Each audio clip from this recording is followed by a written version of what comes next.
So good afternoon guys, welcome again sa panibagong vlog. So share ko lang yung mga ginawa natin ulit dito sa project car natin. So nakikita nyo ngayon is naka-jack lang siya ngayon. So wala akong jack stand. So naka-jack siya ngayon kasi and wala yung coilovers. So nasold na natin yung coilovers and magpapalit tayo. So iniantay ko na lang ma-deliver dito. So ito nga pala yung mga pinalta natin at nilagay. So ito, Shopee lang to. Tapos ito, yun nga. Bumili tayong JDM Chin galing kay Kuya Josh Ortega. Ito yung page niya. Yan. Dagdag ano lang, looks lang. Tagal din namin pinag-usapan ni Kuya Josh eh. Kung kailan ako kukuha. As in, last year pa kami nag-uusap. Nakakuha ko ng Chin. Tapos itong grill. Thank you kay Franco.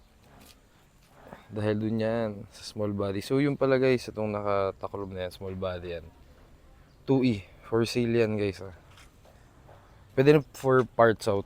Kung naghahanap kayo mga pyesa. Yan. So ito ring steering wheel. Maroon. Levin. Shout out Bombit. Nawala na yung dikit dahil sa init. So hinalam ko lang to sa tropa kay Franco. Thank you. Baba. So dito yung gulong natin. Mags. Slipstream. So yun lang naman, pati mating dagdag tayo. Tapos itong muffler, pinaiba na natin yung pwesto. Ito pala yung muffler ko dati. Pina-buffing ko lang. So yan. So pakita ko sa inyo yung video nung nasa muffler shop tayo kila Ronald. So yan. Pati ito pala EGR na visor. Yun pa lang. So ito naka long studs na. Itong harap hindi pa. Alam ko pangit, bawal yung ganito. Kailangan naka-jack stand talaga eh. Kasi wala tayong jack stand. So yun pa lang naman yung mga pinalitan at nilagay natin. So ngayon, iipon tayo para sa makina. Dami nagsasabi mag 4AG ako. Meron din nagsasabi mag 1NZ. May konting edit lang sa mounting pero yun nga. Nakita ko may binibenta si Boss Dan, si DJM na Corolla, naka 1NZ, kulay yellow. Yung dati may ari yun, minessage ako sa TikTok. But shoutout sa'yo Kuya Daniel and dun sa dati may ari ng Corolla. So sa inyo ba guys, ano ba mas okay, mag 1NZ ako o mag 4AG na Frankenstein build? Diba? Ano ba mas okay para sa inyo mga brodies? So ito pala yung engine bay natin. Sobrang dumi, sobrang gulo. Grabe mga wire. Tangina. So good running naman talaga to. Kailangan natin palinis, paayos yung mga linya and everything. So itong alternator, may issue lang is yung bearing. Maingay. So soon palitan na natin din agad. But itong radiator, tagal ko na rin sinasabi. Napapalitan, nakakalimutan ko lang. Sinuna kasi yung pampapogi. Siyempre first time natin magkaroon ng project car, diba? So yun, wala na nga yung coilovers natin. Tsaka na siguro ako mag-coilover pag napalitan na yung makina natin. Yes. Shoutout PA True, Garage Boys. Pupunuin ko ito ng sticker. Share ko lang guys. Ayun, bigyan ko muna kayo ng malupitan na montage. Short vlog lang naman to. Let's go! Tangin ng arat. Number ko it's 000. Tawag sa amin hero. Got the sauce, that's a fight bro. Di mi humble giro. Tumingin ka sa yung mirror please. Don't copy my shadow. DVO we rep the scene. Bawal lang malabo. Pag alam mo ikay talo. Wag na magreklamo. Punuin lahat ng tao. Galaw namin planado. And I know we do it better. Yan ang sigurado. 8,000 wabad. Puno ng kampyonato. So yun guys, ang daming kailangan palitan sa under chassis natin.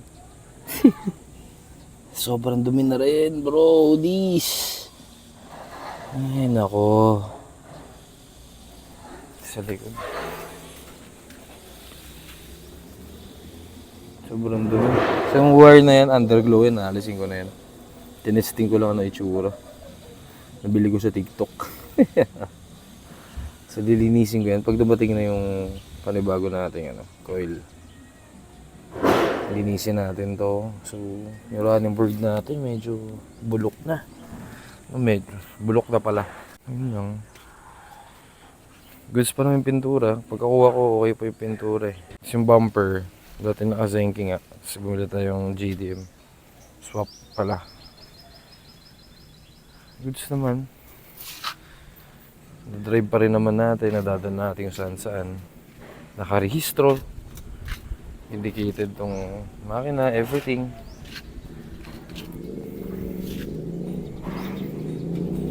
Perfect shit box.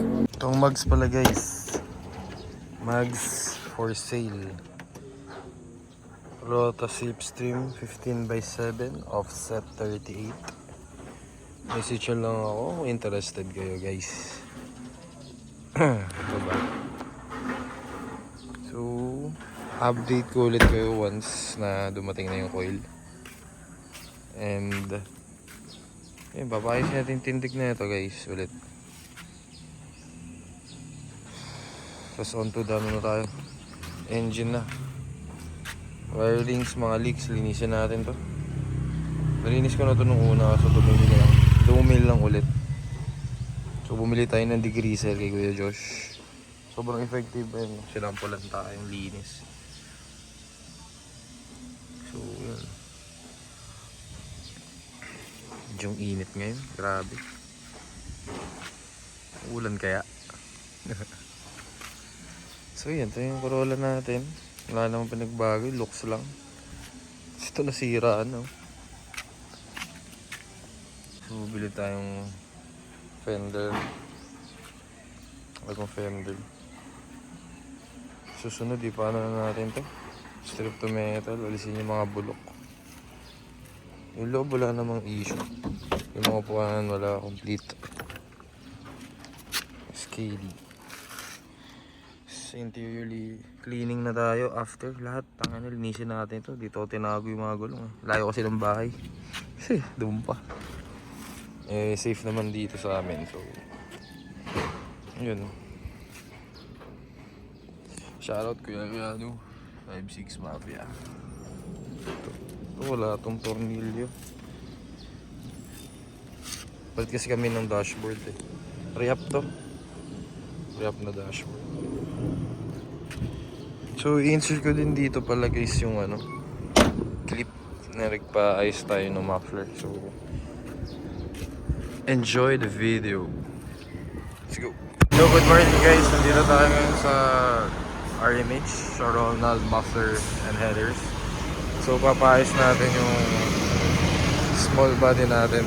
So, kasi nakalaylay yung muffler ko. So, dito ko siya pinakabit last time. Kasama ko si Franco. So ngayon is gagawin si side exit. Side din nakatagilid na to. Kasi ano, tingnan mo. Ilang buwan kong hindi pinagawa to. So mamaya check natin kung ano may itsura.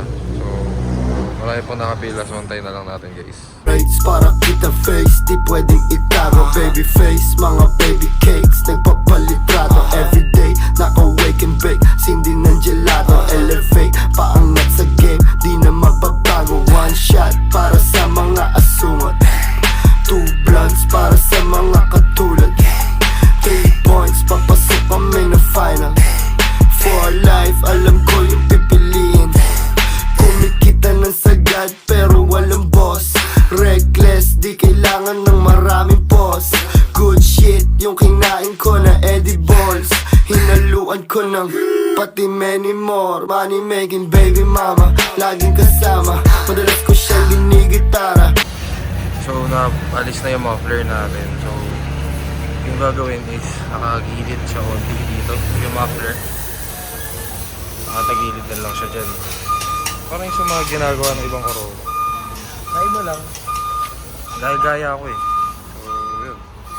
So update ko na lang kayo mamaya kung ano yung kakalabasan. Rates para kita face, di pwedeng itago. Baby face, mga baby cakes, nagpapalitrato. Everyday, naka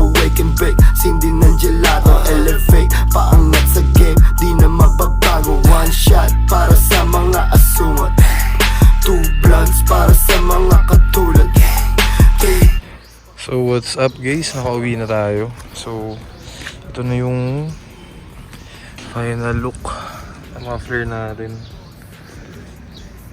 Pinaganyan ko lang siya, ano lang. So walang ganyan yung ibang nakaganyan na Corolla. Bagay ba? Sabi kasi sa akin ni Franco na pag nagaganyan daw dapat, kaya sila nagaganyan kasi mahaba yung muffler. Ewan ko, dagdag forma lang. Oh, para sa akin, good siya. Diba? Sa tingin nyo guys, okay ba?